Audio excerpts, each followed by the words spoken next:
Hello student, आज हम अपना अध्ययन करेंगे वनों के प्रकारों के बारे में। जो हमारा चैप्टर है प्राकृतिक वनस्पति। ठीक है, प्राकृतिक वनस्पति वे वनस्पति जो कि स्वतः ही उग जाए।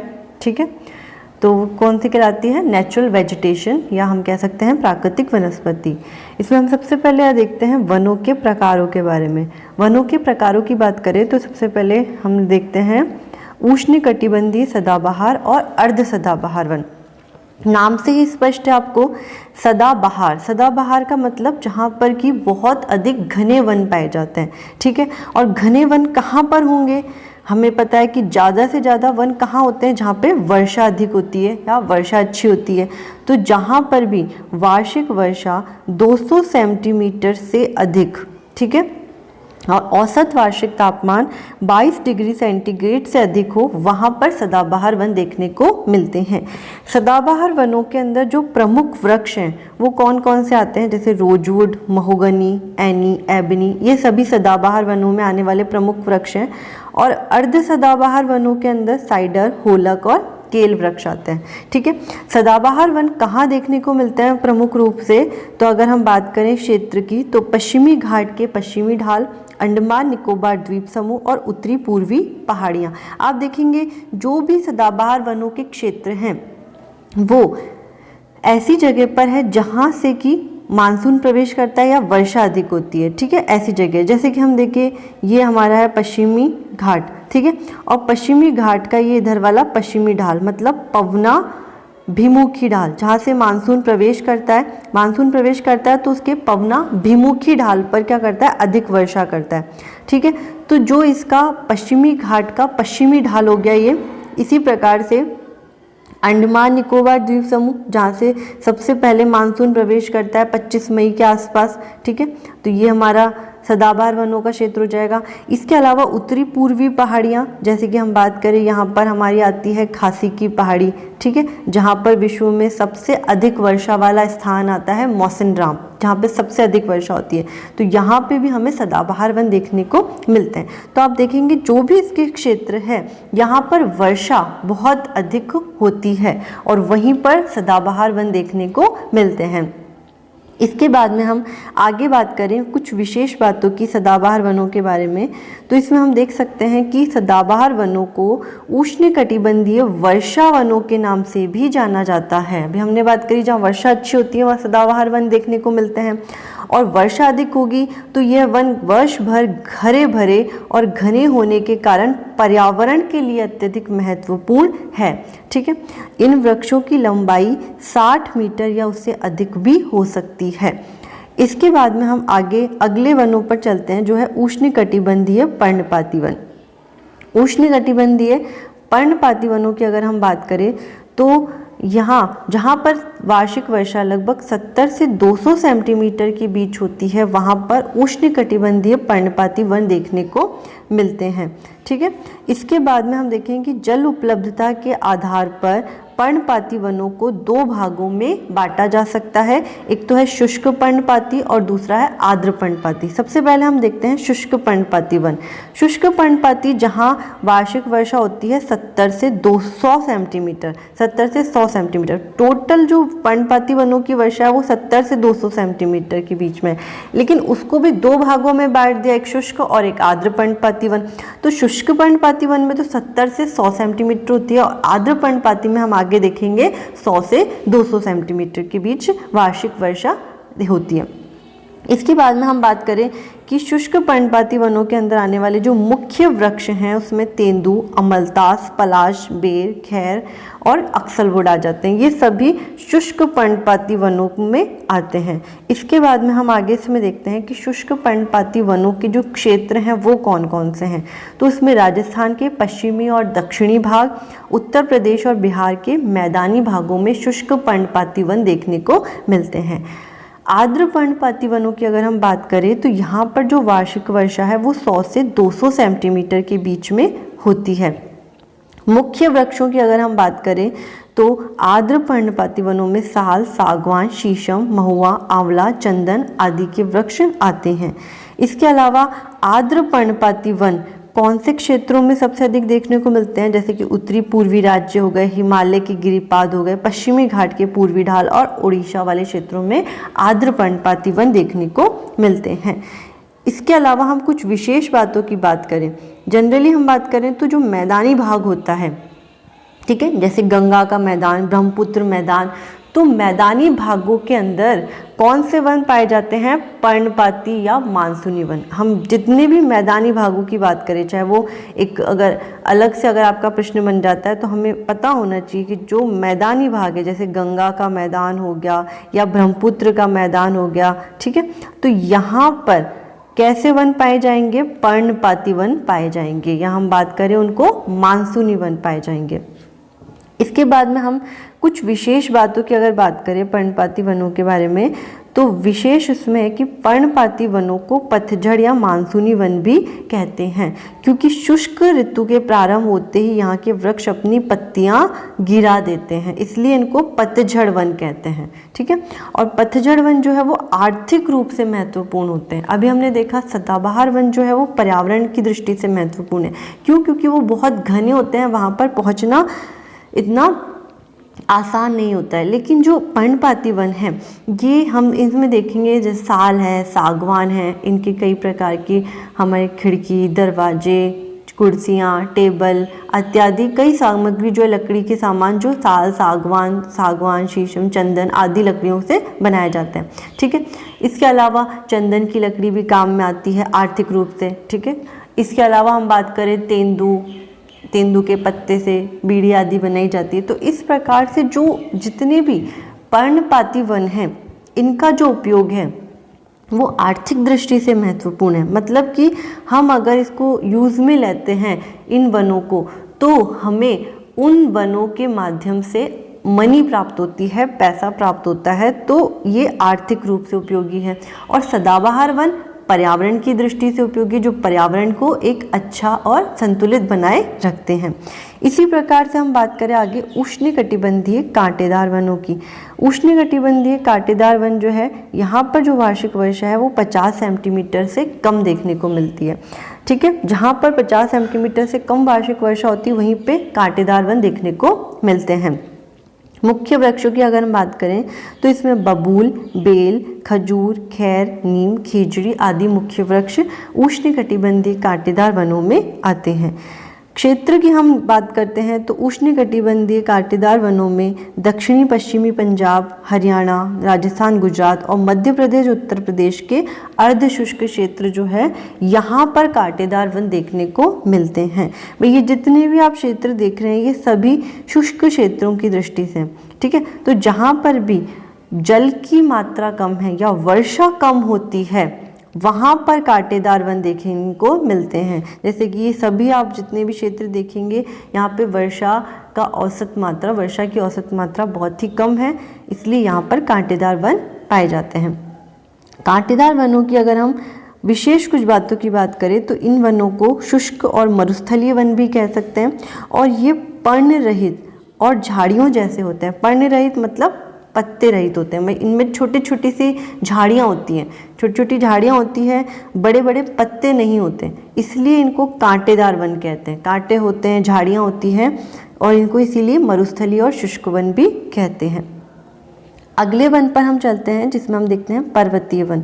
पर्वतीय वन जो है ये पर्वतीय क्षेत्रों में ऊंचाई के साथ तापमान घटने के कारण इस वनस्पति में भी क्या आता जाता है, बदलाव आता जाता है। मतलब जैसे जैसे हम ऊंचाई पे जाते जाते हैं, पर्वतीय क्षेत्र कैसे होते हैं भाई, एक पर्वत होगा, ठीक है, तो एक पर्वत होगा, तो यहाँ पर जैसे जैसे हम ऊंचाई की तरफ जाते जाएंगे वैसे वैसे हमें पता है तापमान में कमी आती जाती है। भाई करीब 1 किलोमीटर की ऊंचाई पर लगभग 6.5 डिग्री सेल्सियस तापमान में क्या आती है, गिरावट आती है, ठीक है। तो जैसे जैसे हम ऊंचाई पे जाते हैं वैसे वैसे तापमान में कमी आती है।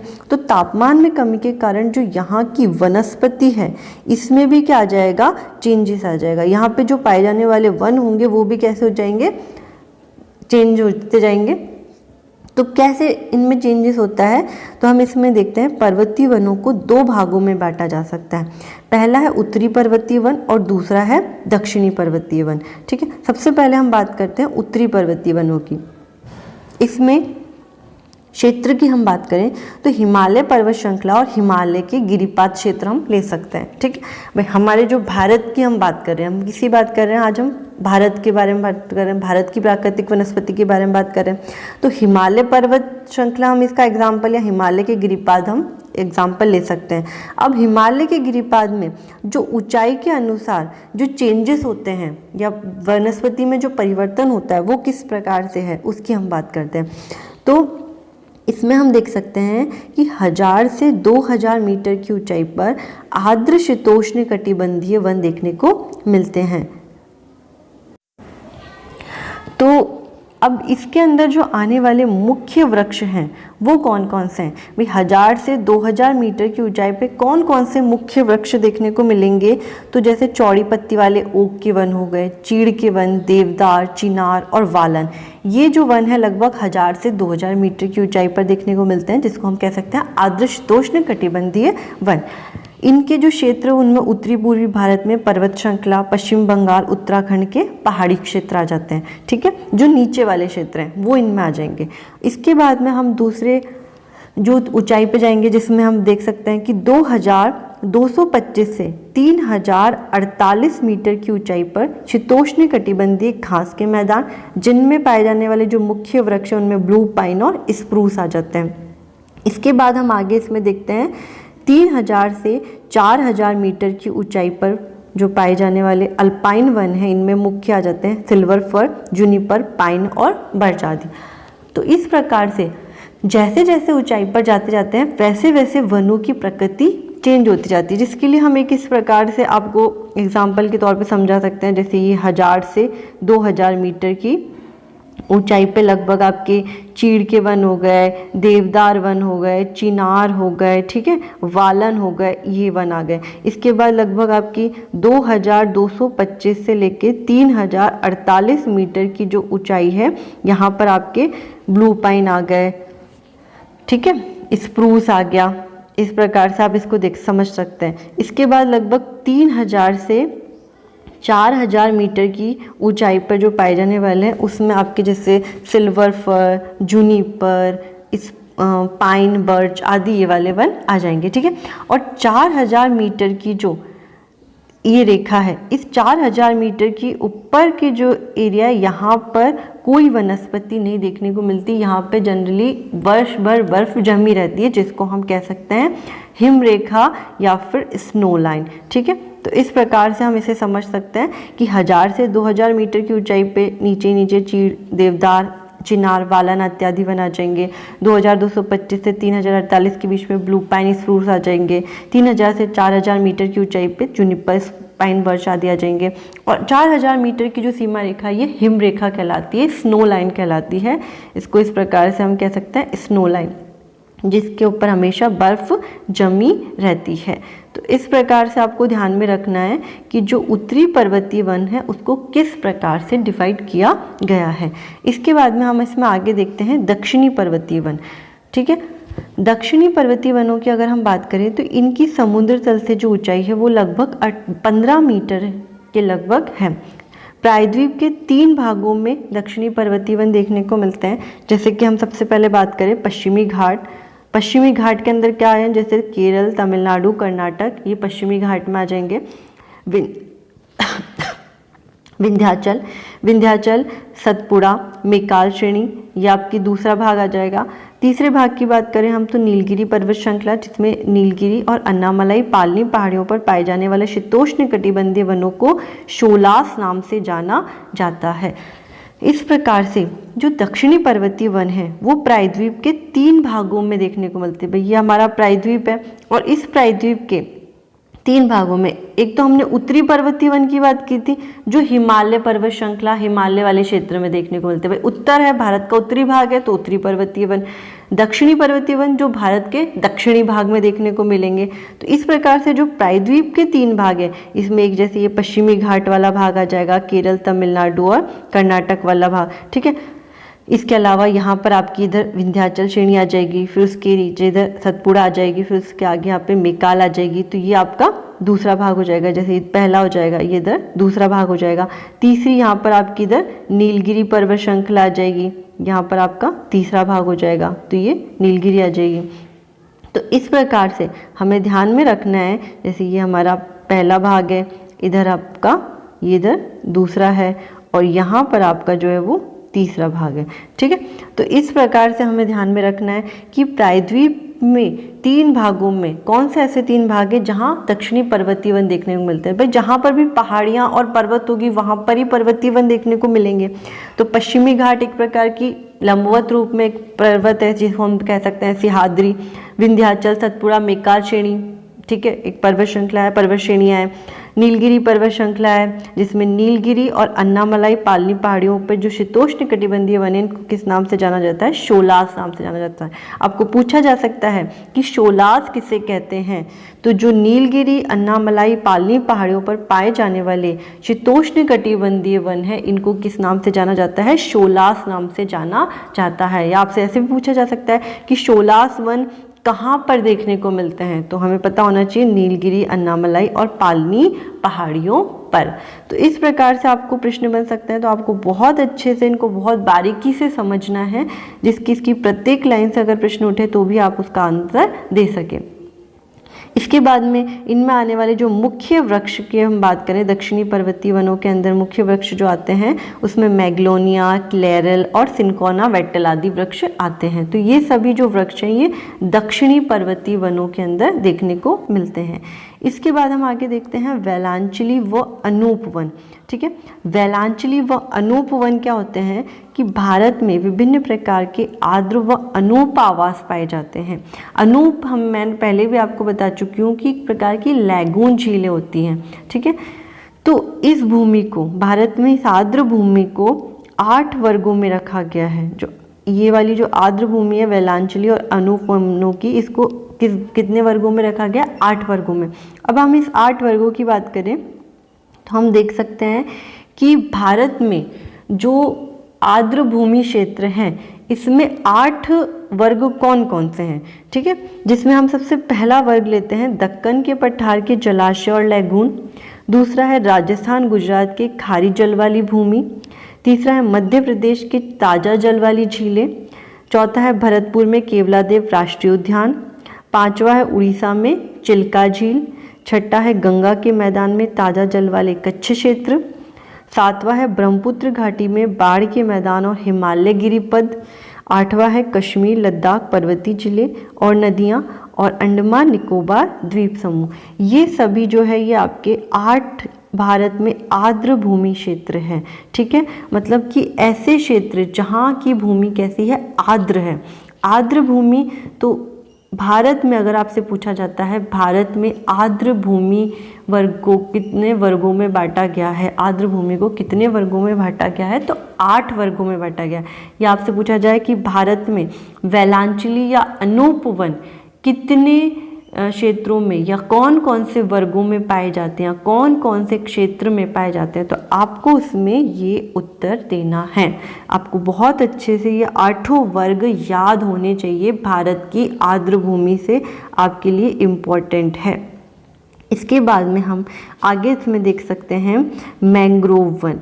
मैंग्रोव वन की अगर हम बात करें तो इसको हम कह सकते हैं डेल्टाई वन भी कह सकते हैं, मैंग्रोव वन भी कह सकते हैं, ज्वारीय वन भी कह सकते हैं। अभी ज्वारीय वन है, आपने नाम सुना होगा, डेल्टाई वन है, ठीक है, या मैंग्रोव वन है। ये हम मैंग्रोव वन को कह सकते हैं क्योंकि जनरली मैंग्रोव वन वहीं देखने को मिलेंगे जहाँ पर कि मोस्टली डेल्टाई क्षेत्र है। तो हम भारत में अगर बात करें तो मैंग्रोव वन 6740 वर्ग किलोमीटर क्षेत्र में फैले हैं, जो विश्व के मैंग्रोव क्षेत्र का 7% है।